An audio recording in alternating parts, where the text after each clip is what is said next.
বিমা কাসাবাত আইদিন নাস, কাদের হাতের কামাই, কাদের? যেই জাতি যেই রকম সেই জাতির নেতৃত্ব সেই রকম হবে, এটা পীর সাহেব চরমনাইয়ের ঘোষণা। যেই জাতি যেই রকম সেই জাতির নেতৃত্ব সেই রকম হবে, এটা জামাতের ঘোষণা।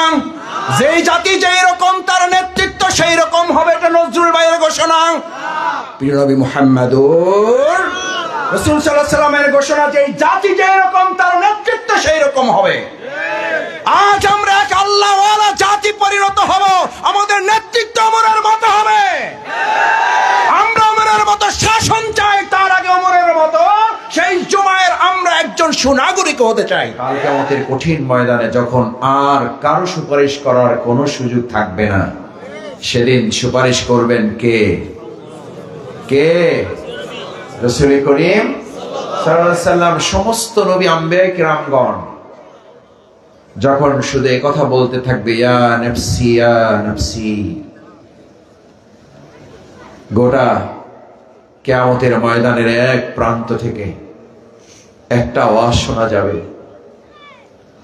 একটা শব্দ আমাদের কানে ভেসে আসবে, যিনি ইয়া নাফসি বলবেন না, যিনি তার নিজের চিন্তা করবেন না, যিনি নিজেকে নিয়ে ভাববেন না, যিনি তার সেই উম্মার জন্য ভাববেন যে উম্মা ধর্ষণে মত্ত ছিল, যে উম্মা জেনায় মত্ত ছিল, যে উম্মা মদ পানে মত্ত ছিল, ঘুষে মত্ত ছিল, সুদে মত্ত ছিল, চাঁদাবাজিতে মত্ত ছিল, দখলদারিতে মত্ত ছিল। আমার প্রিয় নবী রাসূল করিম সাল্লাল্লাহু আলাইহি ওয়াসাল্লাম তার জন্য বলতে থাকবে, ইয়া উম্মতি ইয়া উম্মতি, আল্লাহ মেহেরবানি করে আমার সেই উম্মত যে আপনার সব কথা হয়তো শুনতে পারে নাই, আল্লাহ আপনি তাকেও জাহান্নাম থেকে বাঁচিয়ে জান্নাতের জন্য তার দরজা উন্মুক্ত করে দেন। আমাদের সেই প্রিয় নবী রাসূল করিম সাল্লাল্লাহু আলাইহি ওয়াসাল্লাম। সম্মানিত ভাই এবং বন্ধুগণ, মুসল্লিয়ানে কিরাম, এরকম মজলিসে যারা উপস্থিত হতে পারি আমরা, তাদের জন্য বড়ই সৌভাগ্যের। কারণ এটা শুধু একটা মাহফিল না, এটা শুধু মাদ্রাসার একটা অনুষ্ঠান না, এটা কোরআন সুন্নাহর ভিত্তিতে এখানে আলোচনা হয়।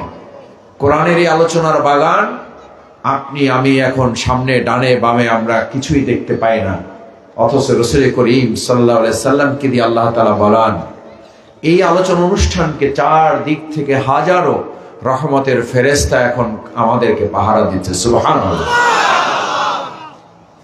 যতক্ষণ পর্যন্ত আলোচনা চলবে, যতক্ষণ পর্যন্ত আপনারা এই শীতের মধ্যে এখানে বসে থাকবেন, উপরে ঠান্ডা নিচেও ঠান্ডা, কিন্তু আপনি কার মহব্বতে বসে আছেন? আল্লাহ বলেন, বিসমিল্লাহির রহমানির রহিম, আমি যে আয়াত আপনাদের সামনে তেলাওয়াত করেছি, ফাযকুরুনি আযকুরুকুম ওয়াশকুরুলি ওয়ালা তাকফুরুন। আমার বান্দা, ফাযকুরুনি, আমাকে স্মরণ করো, আমাকে স্মরণ করো, আযকুরুকুম, আমি তোমাকে স্মরণ করব। সুবহানাল্লাহ। এই পৃথিবীতে বহু মানুষ আছে, ফোন করেন, ফোনের রিসিভ করতে পারে না, আছে না নাই? অসংখ্যবার করার পরেও তাকে পাওয়া যায় না, মন খারাপ হয়। আর আল্লাহ তাআলা বলেন, আমার বান্দা যখন আমাকে একবার ডাকে, আমি আমার বান্দার জবাব দেওয়ার জন্য একবার ফোন কল রিসিভ করি না, আমি 70 বার তাকে ডাকে সাড়া দেই। সুবহানাল্লাহ। সেই আল্লাহর জন্য একবার মন খুলে উজাড় করে, দুনিয়ার কত কিছুর জন্য তো চিৎকার করেছি আমরা, কত শক্তি ব্যয় করেছি আমরা, আজ এখানে এই খোলা আসমানের নিচে আমাদের এই হাফেজদের, আমাদের ইয়াতিমদের, আমাদের শ্রদ্ধেয় উলামায়ে কেরামদেরকে সামনে রেখে আমরা আরশে আজিমের আল্লাহকে একবার অন্তর থেকে ডাকতে চাই। আল্লাহ, যিনি আপনাকে একবার ডাকলে আপনি 70 বার সাড়া দেন, আমরা সেই 70 বারের হক আদায় করে একবার বলতে চাই, আল্লাহ আল্লাহ আল্লাহ। আপনি মেহেরবানি করে আজ এই মাঠে আমরা কনকনে শীতের মধ্যে আমার দাড়ি পাকা মুরব্বীরা বসে আছে, অসুস্থ ভাইয়ের অনেকে বসে আছে। আমার তরুণেরা, যুবকেরা এখন যারা ক্লাবে আড্ডা দেওয়ার কথা, আমার শৈশবের কৈশোরের সোনার টুকরা সন্তান তুল্য, আমার ছোট ভাই তুল্য, যাদের এখন দোকানে বসে মজায় গল্প করার কথা, আল্লাহ আপনাকে ভালোবেসে যারা এখানে একত্রিত হয়েছে, আল্লাহ কাল কিয়ামতের কঠিন ময়দানে আমাদের হিসাবকে সহজ করে দিয়ে, আমাদের আমলের দিকে না তাকিয়ে আজকের এই মাঠের চেহারাগুলোর দিকে তাকিয়ে কাল কিয়ামতে আপনি আমাদেরকে জান্নাতেও একত্র করে দিয়ে। আল্লাহ চাইলে পারেন না? পারেন না? আল্লাহ পারতে হইলে কারো সহযোগিতা লাগবে, কারো সুপারিশ লাগবে, কারো অনুমোদন লাগবে। ফাযকুরুনি, আমাকে স্মরণ করো, আমাকে মনে রাখো, আমাকে মনে করো। ওয়ালা তাকুনু কাল্লাযীনা নাসুল্লাহ ফাআনসাহুম আনফুসাহুম উলাইকা হুমুল ফাসিকুন। তোমার ব্যবসা, তোমার চাকরি, তোমার সম্পদ, তোমার স্ত্রী, তোমার সন্তান, তোমার বাবা মা, তোমার দুনিয়ার সমস্ত ব্যস্ততা যদি আমাকে ভুলিয়ে দেয়, কাকে? আল্লাহকে যদি ভুলিয়ে দেয়, এই ভুলে যাওয়া কপাল পরা বদনসিবওয়ালা লোক আছে না নাই? এই আশেপাশেই হয়তো ঘুরছে, আশেপাশেই হয়তো দুনিয়ার কোনো কাজে ব্যস্ত পড়ে আছে, আমরা তাদের জন্য দোয়া করি, কিন্তু নসিব হয় নাই এরকম কোরআনের বাগানে এসে উপস্থিত হয়ে দুই একটা ভালো কথা শুনে সেটার জীবনে গ্রহণ করার জন্য। আল্লাহ মেহেরবানি করে তাদেরও কবুল করেন, আমরা যারা এসেছি আমাদেরকেও আল্লাহ আপনি কবুল করে নেন। আল্লাহ তাআলা বলেন, ওয়ালা তাকুনু কাল্লাযীনা নাসুল্লাহ, তোমরা তাদের মতো হয়ো না যারা দুনিয়ার ব্যস্ততার মধ্যে পড়ে আল্লাহকে ভুলে যায়। আল্লাহ তাআলা বলেন, যদি তুমি আমাকে ভুলে যাও, ফাআনসাহুম আনফুসাহুম উলাইকা হুমুল ফাসিকুন। তুমি আমাকে ভুলে যাওয়া, এত বড় দুঃসাহস তোমার, এত বড় স্পর্ধা তোমার। আমি আল্লাহ তোমাকে বলে দিলাম, সতর্ক থাকো, মনে রাখো, বি কেয়ারফুল। ফাআনসাহুম আনফুসাহুম, এবার আমি আল্লাহ তোমাকেও ভুলে যাব। নাউজুবিল্লাহ। আল্লাহ ভুলে গেলে শফিকুল ইসলাম মাসুদ যদি তাকে মনে রাখে, আল্লাহ ভুলে গেলে নজরুল ইসলাম যদি তাকে মনে রাখে, আল্লাহ ভুলে গেল মাওলানা ইসহাক সাহেব যদি তাকে মনে রাখে, আল্লাহ ভুলে গেলেন প্রধান উপদেষ্টা যদি তাকে মনে রাখে, আল্লাহ ভুলে গেলেন জাতিসংঘের মহাসচিব যদি তাকে মনে রাখে, কিছু যায় আসে? গোটা পৃথিবী আপনাকে আমাকে ভুলে গেল, গোটা পৃথিবী আমাকে আপনাকে ভুলে গেল, কিছুই যায় আসে না যদি কে আমাকে মনে রাখে? আল্লাহ মনে রাখে। আমরা সেই আল্লাহকে ভুলে যাব?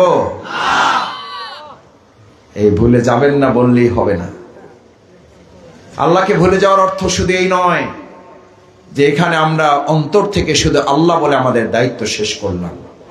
আল্লাহ আমাদের সেই রব, যে রব সম্পর্কে হাদিসে বলা হচ্ছে, عن عباس بن عبد المطلب رضي الله تعالى عنه قال قال رسول الله صلى الله عليه وسلم من رضي بالله ربا وبالإسلام دينا وبمحمد رسول الله صلى الله عليه وسلم।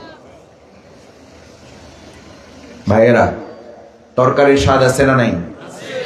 পোলাওর স্বাদ আছে না নাই? বিরিয়ানির স্বাদ আছে না নাই?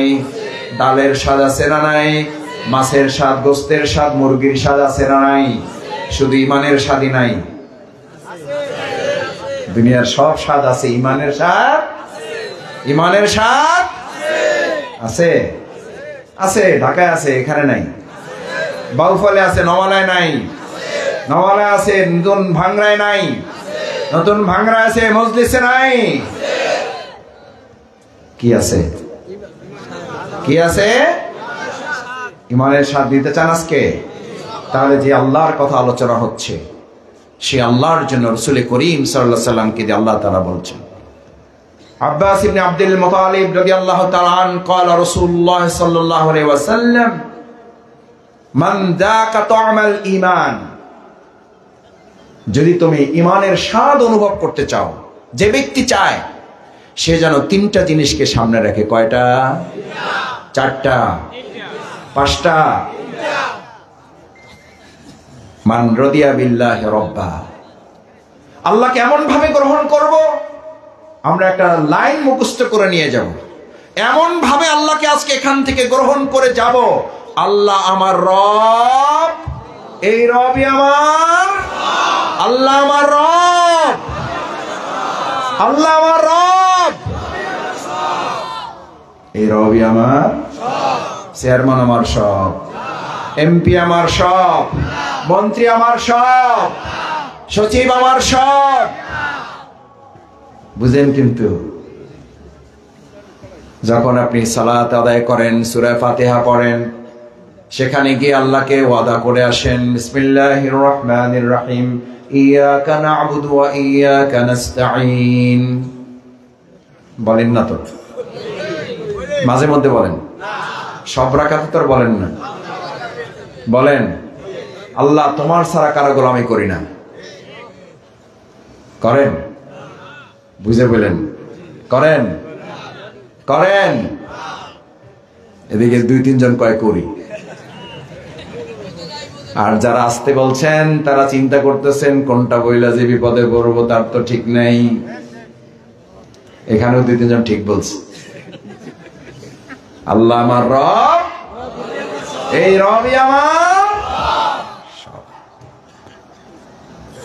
এক ভিক্ষুক কালেমা পড়ে যাচ্ছে, কালেমায়ে তাইয়্যিবা লা ইলাহা ইল্লাল্লাহ মুহাম্মাদুর রাসূলুল্লাহ। বাদশা রাজাটাকে বলছে যে ওরে কিছু ভিক্ষা দিয়ে দাও। কি দিয়ে দাও? ভিক্ষা দিয়ে দাও। আর একদিন ওই ভিক্ষুক কি একজন আলেম তারে শিখাইছে, তুই এবার আরবিতে বলবি না, তুই বাংলায় বলবি, দেখি তোরে ভিক্ষা দেয় না তোরে জেল দেয় নাকি ফাঁসি দেয়, এটা প্রমাণ করতে চাই। আরবি না বাংলা? কি বলতে হবে এবার? বাংলা। ও চিন্তা করছে বাংলায় বললে বোধহয় আমার জেল জুলুম কি হবে, হয়তো এর মধ্যে ভালো কিছু আছে, এমন দেওয়া দিবে যাতে আমার জীবনে আর ভিক্ষা করা নাও লাগতে পারে। মনের মধ্যে আশা নিয়ে পরের দিন ওই রাজার কাছ থেকে সামনে দিয়ে যাইতেছে আর বলতেছে, রাজামশাই ভালো করে শোনেন, আমি এক আল্লাহ ছাড়া কারো আইন মানি না, কারো হুকুম মানি না, কারো বিধান মানি না, কারো শাসন মানি না, কারো নির্দেশ মানি না। মুহাম্মাদুর রাসূলুল্লাহ সাল্লাল্লাহু আলাইহি সাল্লাম যে নির্দেশ নিয়ে আসেন তিনি আল্লাহর একমাত্র রাসূল, সেই রাসূল ছাড়া আর কারো সুন্নাহও মানি না। রাজা সাহেব 200 টাকা দেন। কত দিবে? কত দিবে? কত দিবে? এটা কি খালি রাজার দোষ না আমাদের এই দোষ আছে? আমরা এখন কালেমাকে বানিয়েছি কিসের বাণী? কিসের বাণী? ভিক্ষা করতে চাইলে কেউ কাউকে এটা নিয়ে কথা বলে না। আর এই একই কথা যদি আমি এখন বলি, এই একই কথা যদি এখন আমি শফিকুল ইসলাম মাসুদ বলি, তাহলেই আমাকে আপনি বলবেন, মাসুদ ভাই আপনার এত আদর যত্ন করে নিয়ে আসলাম, এত প্রশংসা করে নিয়ে আসলাম, আপনি তো আমার 12টা বাজায় দিয়ে চলে গেলেন। একটু আগে কিন্তু বলছেন গোটা পৃথিবীর কেউ আপনাকে মনে রাখুক আর না রাখুক, কেউ ভালোবাসুক আর না ভালোবাসুক, আমার যায়, আমার যায়। মনে আছে না নাই? বুঝেন? কিন্তু লাইন ঠিক রেখেন। এবার ওই ভিক্ষুক বলতেছে, আমি তোমার আইন ছাড়া। কার আইন ছাড়া? রাজার? কার? কার? কারণ ওই আল্লাহ তাআলা ঘোষণা করেছেন, বিসমিল্লাহির রহমানির রহিম, আলা লাহুল খালকু ওয়াল আমর। কার ঘোষণা? কওমি আলাদের হেফাজত, সরমনাই, জামাত, শিবির, বিএনপি। কার ঘোষণা? আল্লাহ। সাবধান। কে সাবধান করছেন? ডক্টর ইউনূস সাহেব, ওসি সাহেব, এসপি, আমাদের নজরুল ভাই, ইসহাক সাহেব। আল্লাহ, বি কেয়ারফুল। কি মনে করেছ? লাহুল খালক, আমি সৃষ্টি করেছি। ওমা কুনতা মা'আহিন, আরে বেটা তুই তো একটা অপবিত্র অপরিচ্ছন্ন পানি ছিলি। ওমা কুনতা জাহেলা, তুই মূর্খ ছিলি। আমা কুনতা সাগীরা, তুই তো ছোট্ট একটা নাবালক ছিলি। আমা কুনতা দাইফা, তুই তো দুর্বল ছিলি। কত ছোট ছিলি, পাল্লায় মাপা যাইত। পাল্লায় মাপা নাই আপনারে? জন্ম হয়েছে, বাবা মার কাছে খবর গেছে, কয় যে 2.5 কেজির উপরে হয়েছে, কোন আলহামদুলিল্লাহ। কয় কেজি? এটার উপরে আলহামদুলিল্লাহ সবাই কয়। আর সেই 2.5 কেজি ওলা এখন হয়ে গেছে 70 কেজি, 80 কেজি, হুশ নাই কোন জায়গা থেকে শুরু। ওমা কুনতা দাইফা, এত দুর্বল ছিলা। পিঠের নিচে হাতটা পড়ে গেলে, দুনিয়ার কেউ সাহায্য না করলে, তোমার বাপের ক্ষমতা ছিল না তোমার পিঠ থেকে হাতটা নিচ থেকে সরানো। প্রস্রাব এবং পায়খানা দুইটা একসাথে মিলে ওর মধ্যে সাঁতার কাটেন না এরকম সবাই এখানে।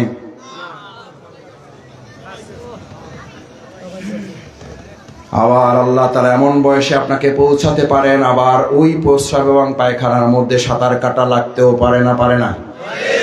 পারে না? পারে না? সে আল্লাহ আপনাকে ধমক দিয়ে বলছেন, আনা কি পেয়েছো? তোমাদের কাছে ইসলামকে এজন্য পাঠিয়েছি যে তোমরা যা ইচ্ছা তাই করবা, যা মনে চাইবে তাই করবা, যা মনে চাইবে তাই বলবা। তাহলে তোমার নামাজের দরকার কি? কিসের নামাজ তোমার? কিসের রোজা তোমার? কিসের জিকির? কিসের সাদাকা? কিসের হজ? কিসের দান? কিসের তাহাজ্জুদ? এই কথা শুনলে আপনি মনে করবেন শফিকুল ইসলাম মাসুদ তাহাজ্জুদ বিরোধী লোক। আল্লাহ আমার সওয়াব যেন নষ্ট না করেন। রাত 2টার সময় ঘুমালেও 4টার সময় আলহামদুলিল্লাহ অ্যালার্ম দেওয়া থাকে, অ্যালার্ম উঠে আমি অ্যালার্ম বন্ধ করি। অ্যালার্ম আমাদের ঘুম ভাঙায় না, আমরা অ্যালার্মকে বন্ধ করার ক্ষমতা রাখি। আলহামদুলিল্লাহ।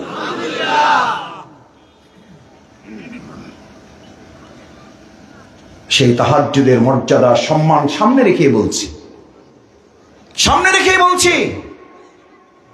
কি হবে? আল্লাহ সুবহানাহু ওয়া তাআলা এবার বললেন, তুমি এই সালাত, তোমার সালাত কবুল হওয়ার জন্য, তোমার সাওম রোজা কবুল হওয়ার জন্য, তোমার তাহাজ্জুদ কবুল হওয়ার জন্য। ও ভাইয়েরা, এতটুকু ম্যাথমেটিক্স বোঝার জন্য, গণিত বোঝার জন্য তো আপনার মাস্টার ডিগ্রি পাস করা লাগবে না, কিছুই পাস করা লাগবে না। বরং হিসাবের দিক থেকে যা করছি এগুলো কি কাজ করছি? কি কাজ করছি? ওই ওয়াল আর ফার্মার, ওই ওয়াল আর ফার্মার। আমরা সবাই কৃষক। কোন জায়গায়? পরকালের কৃষক। কৃষকের কাজ কি? জমিতে যাবেন, যাইয়া সুবহানাল্লাহ, আলহামদুলিল্লাহ, আল্লাহু আকবার, লা ইলাহা ইল্লাল্লাহ, সূরা ইয়াসিন, সূরা রহমান, সূরা মুলক পড়ে ফু দিয়ে চলে আসবেন। পরে 3 মাস পরে যাইয়া ফসল ঘরে তুলে নিয়ে আসবেন। বলেন আলহামদুলিল্লাহ। রাতে খাওয়া দাওয়া তো একটু দেরি হয়েছে, ঠিকই আছে, আলহামদুলিল্লাহ। পাবেন ফসল? কেন সূরা রহমানে কাজ হবে না? মুলকে কাজ হবে না? ইয়াসিন কি করতে হবে? ভালো করে বুঝেন। আপনি আদ-দুনিয়া মাজরাতুল আখিরা, আপনাকে দুনিয়ার কৃষকের জন্য পাঠানো হয়েছে। পরকালের কিছু উপায় উপার্জন এখান থেকে করে নেবেন। জমিতে প্রথম যান, গিয়ে প্রথম চাষ শুরু করেন। কয়টা? কয় চাষ? 1 চাষ, 2 চাষ, 3 চাষ। কি জন্য চাষ? খালি মাটি নরম করা না আগাছা দমন করা? ভালো করে মন খুলে বলেন, মাটি নরম করা না আগাছা দমন করা? আগাছা দমন করলেন না, করলেন না এই মনে করে যে আমার সাথে আগাছার সম্পর্ক ভালো, আমার সাথে আগাছার কোনো শত্রুতা নাই, আগাছাও থাকুক আমিও থাকি। কয় হবে না? এই হবে না আপনার ফর্মুলা না আল্লাহর ফর্মুলা? আরে ভাই জোরে বলেন না, এই ফর্মুলা আপনার না আল্লাহর? কথা বললে জামাত ইসলামী বলতেছে এটা মাথায় নেবেন না। আমার ভাই নজরুল ইসলাম বলেছে দল মতের ঊর্ধ্বে উঠে ইসলামকে ভালোবাসতে হবে। দেখে রাজি আছেন সবাই? রাজি আছেন সবাই? সেই আল্লাহ বলছেন বিসমিল্লাহির রহমানির রহিম, আনি'বুদুল্লাহ ওয়া নিস্তানিবুত তাগুত। যদি আল্লাহর গোলামি করতে হয়, আল্লাহকে যদি দাস নিজেকে মানতে হয়, আল্লাহকে প্রভু যদি মানতে হয়, আল্লাহর নির্দেশ যদি তুমি মানো, এটা প্রমাণ করতে হয়, তাহলে তোমাকে আল্লাহর গোলামিও করতে হবে। তাগুতের মূলোৎপাটনও করতে হবে। আগাছা দমন করা কৃষকের ফর্মুলা না আল্লাহর ফর্মুলা? আপনি দুনিয়াতে ফসল ফলান, আগাছার সাথে কোনো ঝগড়াঝাটিতে যাবেন না, আপনি সবচেয়ে দুনিয়ার ভালো মানুষ। আরে ভাই, ভালো মানুষই তো এখন সে। আরে ভাই, আসল কথা বলেন। কয় যে মাসুদ বাড়ি কোনো শত্রু নাই, কারণ লাইন করে কথা বলে, ডানেও ঠিক রাখে বামেও ঠিক রাখে। বলেন সুবহানাল্লাহ।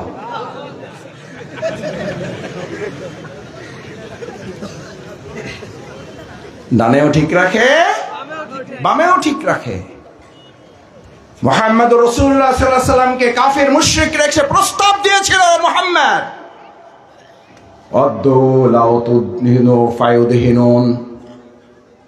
আমি তোমাদেরকে প্রস্তাব দিচ্ছি। কাফির মুশরিকরা তখন প্রস্তাব দিয়েছিল, আর কপাল পরা মুসলিমরা নিজেরা এখন সেই প্রস্তাব ঠিক করে নিয়েছে। কপাল কি এমনি পুষছে আমাদের? হেলিকপ্টারওয়ালা তথাকথিত প্রধানমন্ত্রী আমাদের উপরে 16 বছর এমনি চেপে বসে নাই। বিমা কাসাবাত আইদিন নাস, কাদের হাতের কামাই, কাদের? যেই জাতি যেই রকম সেই জাতির নেতৃত্ব সেই রকম হবে, এটা পীর সাহেব চরমনাইয়ের ঘোষণা। যেই জাতি যেই রকম সেই জাতির নেতৃত্ব সেই রকম হবে, এটা জামাতের ঘোষণা। যেই জাতি যেই রকম তার নেতৃত্ব সেই রকম হবে, এটা নজরুল ভাইয়ের ঘোষণা। প্রিয় নবী মুহাম্মদুর রাসূল সাল্লাল্লাহু আলাইহি সাল্লামের ঘোষণা, যেই জাতি যেই রকম তার নেতৃত্ব সেই রকম হবে। আজ আমরা এক আল্লাহওয়ালা জাতি পরিণত হব, আমাদের নেতৃত্ব ওমরের মতো হবে। আমরা ওমরের মতো শাসন চাই, তার আগে ওমরের মতো সেই জুমায়ের আমরা একজন সুনাগরিক হতে চাই ইনশাআল্লাহ। কি সেইটা? সেই নাগরিক হওয়ার উপায় কি? মান রাদিয়া বিল্লাহি রব্বা, আল্লাহ আমার রব, আল্লাহ আমার রব। আগাছা থাকবে না? থাকবে না? কয় থাকবে? থাকবে? থাকুক আগাছা। আপনি ফসল 3 চাষ দিলেন, ফসল ফলাইছেন, আগাছা হয় না? হয় না? আগাছা হয় না? হয় না? কি কন্যা কন? আমার এই হাতটা সবাই দূর থেকে দেখতে পাবেন না, এখানে কাশির অন্তত 10টা দাগ আছে। শফিকুল ইসলাম মাসুদদের এইসব সাদা পাঞ্জাবি পায়জামা দেখে মনে করেন না যে আমরা কিছু বুঝি না। বাবার সাথে ভাইয়ের সাথে নাড়া কাটছি, কলই তুলছি। কলই বুঝেন? কলই মাইলের পর মাইল দূরে গিয়ে হাঁসের জন্য শামুক কুড়াই নিয়ে আসছি। হামুক কুড়াইছি। আলহামদুলিল্লাহ, আল্লাহ তাআলা মর্যাদা কমাইছে না বাড়াইছে? অসুবিধা আছে? আমার এই কৃষকেরা আমাদের এই দেশের সম্পদ, মাটির সাথে মিশে কাজ করেন। এরা হচ্ছে আল্লাহর কাছে সম্মানিত হালাল রিজির মালিক, যারা ইবাদত কবুলের জন্য আল্লাহর কাছে প্রিয়, তারা। সুবহানাল্লাহ। ফসল ফলাইলেন, 15 দিন পর যাইয়া দেখলেন যে জমিতে ফসল হয়েছে, ফসলের সাথে কিছু আগাছাও হয়েছে, না হয় নাই? আপনি চিন্তা করলেন ফসল তো ফলাইছি আমি, আগাছা তো আমি বুনি নাই। যে আল্লাহ দেশে ওই আগাছার দায়িত্ব ওই আল্লাহর। 16 বছরের এই আগাছা দমন করার পর আপনি যখন 2024 সালের 5ই আগস্ট পরবর্তী সুন্দর এই জমিন পাইছেন, ফসল ফলাইছেন, 5 মাস 6 মাস অতিবাহিত হয়েছে, আগাছা হইতে পারে না? পারে না? হয়েছে না? হয় নাই? এইটা জোরে কইলেন কেন? চাকরি থাকবে না থাকবে না আমি জানি না, এটা নিয়ম দুনিয়া, এটা আল্লাহর নিয়ম। আর কৃষককেও আল্লাহ একটা নিয়ম দিয়েছেন, আমি ইবাদুল্লাহ সালাতুল ইশায় যেমন এক আল্লাহর কাছে গিয়া বলো ইয়াকা নাবুদু, আমি তোমার গোলামি ছাড়া কোনো কিছুর গোলামি করি না, কাউকে মানি না, কোনো রক্তচক্ষুকে পরোয়া করি না, কোনো গুলিকে ভয় পাই না, জেল জুলুম নির্যাতন উপেক্ষা করে ফাঁসির মঞ্চে যাব, আল্লাহর ওয়াহদানিয়তের বাইরে এক চুল পরিমাণ জমি পরিচালিত হবে না।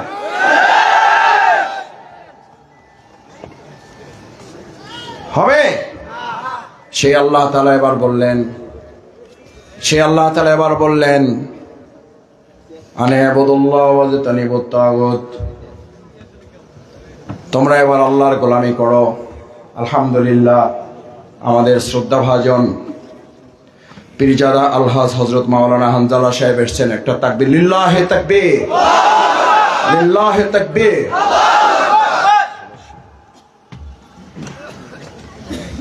উনি কথা বলবেন, আমি কথা সংক্ষেপ করতে চাই। কথা সংক্ষেপ করে আমাদের শ্রদ্ধেয় পীরজাদা কথা বলবেন। রাত হয়েছে, আপনারাও মুরব্বী, আমি নিজে অনেকক্ষণ থেকে বসেছিলাম। আলহামদুলিল্লাহ, এটা মাঝখানে বড় কাজ হয়েছে। কথা কম, কাজ বেশি। একটা হাদিস শোনাই আপনাদের। এই জামানার ফিতনা হচ্ছে কাদবাহু কালিল সালাতুহু কাসীর। বক্তৃতা লম্বা হবে, সালাত খাটো হয়ে যাবে। আমরা বক্তৃতা শর্ট করব, নামাজ লম্বা করব, ইনশাআল্লাহ। ইনশাআল্লাহ। রাসূল করিম সাল্লাল্লাহু আলাইহি ওয়াসাল্লামের আরেকটা গুরুত্বপূর্ণ হাদিস ভালো করে খেয়াল করুন।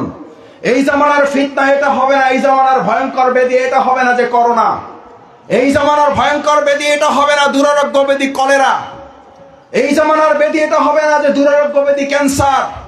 আল্লাহ রাসূল সাল্লাল্লাহু আলাইহি ওয়াসাল্লাম বলেন, আমি চিকিৎসা বিজ্ঞানী, পৃথিবীর সেরা বিজ্ঞানী হিসাবে তোমাদেরকে সতর্ক করে দিয়ে গেলাম, তোমাদের আমার উম্মার মধ্যে খ্রিস্টান, ইহুদি, নাসারা, হিন্দু, বৌদ্ধদের মধ্যে নয়, আমার উম্মার মধ্যে এক দুরারোগ্য ব্যাধি তৈরি হবে। عن عبد الله بن مسعود رضي الله تعالى عنه قال رسول الله صلى الله عليه وسلم, আব্দুল্লাহ ইবনে মাসউদ রাদিয়াল্লাহু তাআলা আনহু قال رسول الله صلى الله عليه وسلم, বলেন আব্দুল্লাহ ইবনে মাসউদ মাথাটা এরকম বুকের কাছে রাখলেন।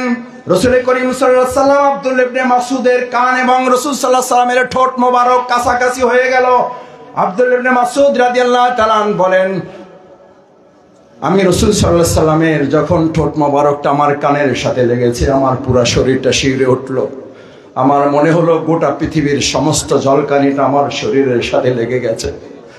কত সৌভাগ্য হতো যদি রাসূল সাল্লাল্লাহু আলাইহি ওয়াসাল্লামের স্পর্শ আমাদের জীবনে পাইতাম। কত সৌভাগ্য হতো রাসূল সাল্লাল্লাহু আলাইহি ওয়াসাল্লামের চেহারা মোবারকটা যদি একবার দেখতে পারতাম।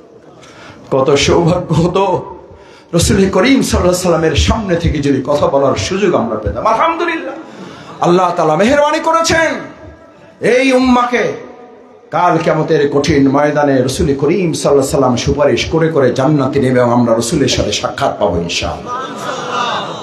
সেই আব্দুল্লাহ ইবনে মাসউদ রাদিয়াল্লাহু তাআলা বলেন, তোমাদের জামানায় আমার উম্মার মধ্যে আমি থাকবো না, একটা ফিতনা, একটা ভয়ঙ্কর রোগ, একটা ব্যাধি, একটা দুরারোগ্য ব্যাধি হবে। ওয়ায়াকুলুনা মা লা ইয়াফআলুন, এরা বক্তৃতা করবে, আলোচনা করবে, কাজ করবে না। কার ঘোষণা?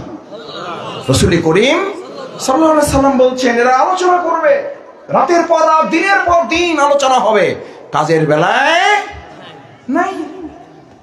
আল্লাহ তাআলা দুরারোগ্য ব্যাধি নিয়ে কি আমরা আজকে বাড়ি ফিরবো, নাকি রোগ ব্যাধি এখান থেকে মুক্ত করে বাড়ি ফিরবো? রোগ ব্যাধি থেকে মুক্ত হয়ে বাড়ি ফেরার তৌফিক আল্লাহ দান করুন, আমিন। আল্লাহ হাতগুলো আপনি আরশ আজিমের ক্যামেরা দিয়ে তুলে দেখুন। আল্লাহ হাতগুলো দেখে দেখে কাল কিয়ামতের দিন আমাকে নাজাতের জান্নাতের ফয়সালা দান করুন। শুধু এই কথা বলে যদি রাসূল সাল্লাল্লাহু আলাইহি ওয়াসাল্লাম শেষ করতেন অসুবিধা ছিল না। পরে ভয়ঙ্কর কথা, দুঃসংবাদ আমাদের আপনাদের সবার জন্য, বক্তাদের জন্য আরো বড়। ওয়ায়াফআলুনা মা লা ইউমারুন, একেবারে যে টুকটাক কাজ করার লোক থাকবে না তা না, থাকবে। যদি তার পছন্দ হয় তাহলে করবে, পছন্দ না হলে ওই যে বললাম, কৃষক গিয়েছে জমিতে, যাইয়া দেখে যে ফসলও আছে, সাথে আগাছাও হয়েছে। সে মনে করছে ফসল তো আমি ফলাইছি, আগাছা তো আমি করি নাই, কেঁদেছে। দায়িত্ব কার? এটা বলেন কোন কোন কৃষক, দেখে হাত জাগান। কার পরিষ্কার করতে হবে? কারণ আপনি যদি ওই আগাছার উপরে যায় দেখেন 3 কেজি করে সার নির্ধারণ করলেন, কীটনাশক ছিটাইয়ে দিলেন, আরো 15 দিন 1 মাস পরে গিয়ে দেখেন ওখানে আপনার ফসল যত বড় হয়েছে তার চেয়ে বড় হয়েছে কে? মসজিদে নামাজ চলবে, আলোচনার জায়গায় আলোচনা চলবে, মাহফিল চলবে, জালসা চলবে, আর এই জমিনে আল্লাহদ্রোহী তাগুত শক্তি মুনাফিক কাফির মুশরিকদেরকে আপনি আগাছা ভেবে তাদেরকে দমন করার জন্য ভূমিকা নেবেন না। আপনি বলবেন আল্লাহর দায়িত্ব, আমার কোনো দায়িত্ব নাই, আমি শুধু ফসল নিয়ে মসজিদে থাকবো, ইসলামী আলোচনায় কথা বলবো। এই জায়গাগুলো করে করে আমি এই জমিনকে এমন ভাবে কাজে লাগাবো, কাল কিয়ামতের দিন আপনি ফসল পাবেন না আগাছা পাবেন। কাল কিয়ামতের দিন আপনি ফসলের সাথে থাকবেন না আগাছার সাথে থাকবেন। সেই সতর্কতা সামনে রেখে আজকের একজন কৃষক হিসাবে ওই জমিন থেকে ফসল পাওয়ার জন্য সিদ্ধান্ত কি নিতে হয়? আগাছা রাখতে হয় না দমন করতে হয়? এবার যদি একটা শক্ত কথা বলি তাহলে চাকরি থাকতেও পারে, নাও থাকতে পারে। এই কৃষকের সাথে পরিচয় নাই এরকম একজন এখানে কেউ নাই। আজ সিদ্ধান্ত নিয়ে যাব আমাদের এই নতুন বাংলার এই প্রত্যেকটা ইঞ্চি মাটিতে আমরা ফসলকে সুরক্ষিত করার জন্য এক একটা আগাছাকে উপড়ে ফেলতে যা করা দরকার আমরা তা করতে রাজি থাকব। কারণ এটা কি আগাছার সাথে শত্রুতা নাকি ফসল পাওয়ার জন্য? এটা কি আগাছার সাথে শত্রুতা নাকি ফসল সুরক্ষিত করার জন্য? এটা কি আগাছার সাথে শত্রুতা নাকি কিয়ামতের মাঠে ফসল পাওয়ার জন্য? আমার ভাইয়েরা, কথা শেষের দিকে যেতে চাই। এরপরে খেয়াল করেন, আপনারা প্রায় বলেন কয় ভালো তো হইতে চাই, হইতে তো পারি না, ঝামেলা আসে। বলেন না? বলেন না? ভালো হইতে কয় যে যদি শত্রু তৈরি করতে চাও, ভালো কাজ করতে থাকো, শত্রু এমনি নিবে না, দিবে না। আপনি খেয়াল করবেন আপনার জমিতে আগাছাও আছে, ফসলও আছে, কয়দিন পরে যাবেন, গিয়া দেখবেন কিছু পোকা পড়ছে। পোকা কি আগাছায় পড়ে না ফসলে পড়ে? মুখস্থ করলেন? কোথায় পড়ে? মনে আছে না নাই? চোখের সামনে ভাসে না, ভাসে না? এই পোকার মাথায় কে ঢুকাইয়ে দিছে যে হামলাটা আগাছায় করবা না, ফসলে করতে হবে? আগাছার ফসল সবুজ, ফসলের রসও সবুজ, ওটার রস যা, আগাছার রসও তাই।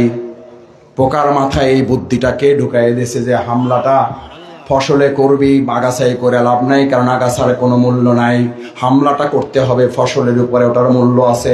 আমি দেখতে চাই ওই ফসলের মালিক কষ্ট করে রোদ বৃষ্টি ঝড় সহ্য করে, জোকের পোকের কামড় খেয়ে, পানির কামড় সহ্য করে তোকে হেফাজত করে তোর মূল্য সে উপলব্ধি করতে পারে কিনা। যদি পারে তাহলে আমি বুঝবো ফসলের ও অধিকারী, আমি ফসল ওর ঘরে তুলে দেব, বরকত দিয়ে দিব। এই জমিন যদি আগাছা মুক্ত করতে পারেন, আল্লাহওয়ালা কিছু মানুষ দিয়ে যদি এখানে সমাজ রাষ্ট্র পরিচালনার জন্য আপনি সিদ্ধান্ত নিতে পারেন, আল্লাহ বলেন আসমান এবং জমিনের বরকতের দরজা তোর প্রধান উপদেষ্টা করতে পারবে না, তোর মন্ত্রী খুলতে পারবে না, তোর কোনো এমপি খুলতে পারবে না, তোর মেম্বার চেয়ারম্যান খুলতে পারবে না। আমি আল্লাহ বলে দিলাম তোর আগাছাগুলো দমন কর, এক আল্লাহওয়ালা সৎ মানুষদের দিয়া মসজিদ পরিচালনার মতো সমাজ পরিচালনা কর। আমি আল্লাহ আসমান এবং জমিনের বরকতের দরজা খুলে দেব। সুবহানাল্লাহ। কে খুলে দেবেন? কারণ আপনি কি দমন করতে পারছেন? শুধু আগাছা না পোকাও? শুধু আগাছা না পোকাও? পারবেন ইনশাআল্লাহ। কারণ আপনাকে মনে রাখতে হবে, আপনি যদি ফসল হন তাহলে আপনার উপর আঘাত আসবে। রাসূল করিম সাল্লাল্লাহু আলাইহি সাল্লামের উপর আঘাত আসে নাই, তার কোনো যুদ্ধ করা লাগে নাই, তার চেহারা মোবারক রক্তাক্ত হয় নাই, তার জুতা মোবারক রক্তে আটকে যায় নাই। আমি কোন উম্মাহ, আমি কোন রাসূল সাল্লাল্লাহু আলাইহি সাল্লামের শাফায়াত সেদিন নিতে যাব? যে রাসূল সাল্লাল্লাহু আলাইহি সাল্লামের শাফায়াত আমি নিতে যাব, আপনি নিতে চাইবেন। আপনি সবগুলো দাঁত ঠিক করে নিয়ে যাবেন আর রাসূল সাল্লাল্লাহু আলাইহি সাল্লামের দান মোবারক শহীদ আপনি মাথাটা ঠিক করে নিয়ে যাবেন, আর সেই রাসূল সাল্লাল্লাহু আলাইহি সাল্লামের মাথার হাড় মোবারক শহীদ আপনি সেই রাসূলের শহীদ আপনি সাক্ষী নিতে যাবেন, সুপারিশ নিতে যাবেন। যার রক্তে পা জুতা মোবারক আটকে গিয়েছিল, আপনি সেই রাসূল সাল্লাল্লাহু আলাইহি সাল্লামের সুপারিশ নিতে যাবেন। যাকে পাথর মেরে মেরে অজ্ঞান করে তায়েফের ময়দানে ফেলে রাখা হয়েছিল। আজ আমাদের এই প্রিয় মাতৃভূমি বাংলাদেশ আল্লাহর দেয়া নেয়ামত, এখানেও আমরা যদি প্রিয় নবী রাসূল করিম সাল্লাল্লাহু আলাইহি সাল্লামের সুন্নাহ মেনে কাজ করি, আমাদের এরকম বিপদ আপদ মুখ্য মুসিবত আসতে পারে না? পারে না? এই ফয়সালা আল্লাহ তাআলা দিয়েছেন। আসুন সম্মানিত মুসলিয়ানে কেরাম, আল্লাহ তাআলা সেই জন্য স্মরণ করাচ্ছেন, আলিফ লাম মিম আহাসিবান নাস আইয়ুতরাকু আইয়াকুলু আমান্না ওয়া হুম লা ইফতানুন। কেন মনে করো তুমি ইমান আনছো এই কথা বললেই তোমাকে ছেড়ে দেওয়া হবে, অথচ তোমাকে পরীক্ষা করা হবে না? পরীক্ষা হবে না, হবে না? পরীক্ষা হবে না, হবে না? ছাত্রত্ব থাকলে পরীক্ষা হইতে হবে, আর পরীক্ষা যদি না আসে তাহলে বুঝতে হবে ছাত্রত্ব। এ ভাই, এটা পড়ার জন্য কামিল পাস লাগবে, মাস্টার ডিগ্রি লাগবে, গবেষণা পিএইচডি লাগবে? যদি পরীক্ষার ডেট আপনার সামনে না আসে, রেজিস্ট্রেশন ফর্ম ফিল আপের কোনো টেনশন না আসে, পরীক্ষার হলে ঢোকার সৌভাগ্য আপনার না হয়, তাহলে বুঝতে হবে আসলে আপনার কি নাই, কি নাই? আল্লাহ তাআলা আমাদের ছাত্রত্ব নাই মানে আমার ঈমান যদি থাকে অহুম লা ইফতানুন, তাহলে অবশ্যই তোমাকে পরীক্ষার মুখে পড়তে হবে। আসুন আমরা এই পরীক্ষা মোকাবেলা করে পরীক্ষায় উত্তীর্ণ হয়ে জান্নাতের জন্য নিজেদেরকে উপযুক্ত করতে রাজি আছি সবাই ইনশাআল্লাহ? সবাই রাজি আছি ইনশাআল্লাহ? এই মাদ্রাসার সাথে, এই লিল্লাহ বোর্ডিং এর সাথে, এই আল্লাহ ওয়ালাদের সাথে, এই হিফজদের হাফিজদের সাথে, এই প্রিয় কোরআনের পাখিদের সাথে আমরা মহব্বত তৈরি করব, এবং সেই মহব্বতের সাথে আমরা আমাদের এই মাদ্রাসাটিকে ধারণ করে কাল কিয়ামতের দিনে মাদ্রাসা যাতে আমাদেরকে রাসূল করিম সাল্লাল্লাহু আলাইহি সাল্লামের শাফায়াতের জন্য হয়, আমরা সবাই কি রাজি থাকবো ইনশাআল্লাহ? সেই প্রত্যাশা ব্যক্ত করে রাসূল করিম সাল্লাল্লাহু আলাইহি সাল্লাম আমাদের জন্য কাল কিয়ামতের দিন সুপারিশের উপযুক্ত হিসাবে যেন নিজেদেরকে তৈরি করতে পারি, আল্লাহ তাআলা আমাদের সবাইকে তার জন্য কবুল করুন, বলুন আমিন। সুবহানাকাল্লাহুম্মা ওয়া বিহামদিকা আশহাদু আল লা ইলাহা ইল্লা আনতা আস্তাগফিরুকা ওয়া আতুবু ইলাইক। আসসালামু আলাইকুম ওয়া রাহমাতুল্লাহি তাআলা ওয়া বারাকাতুহু।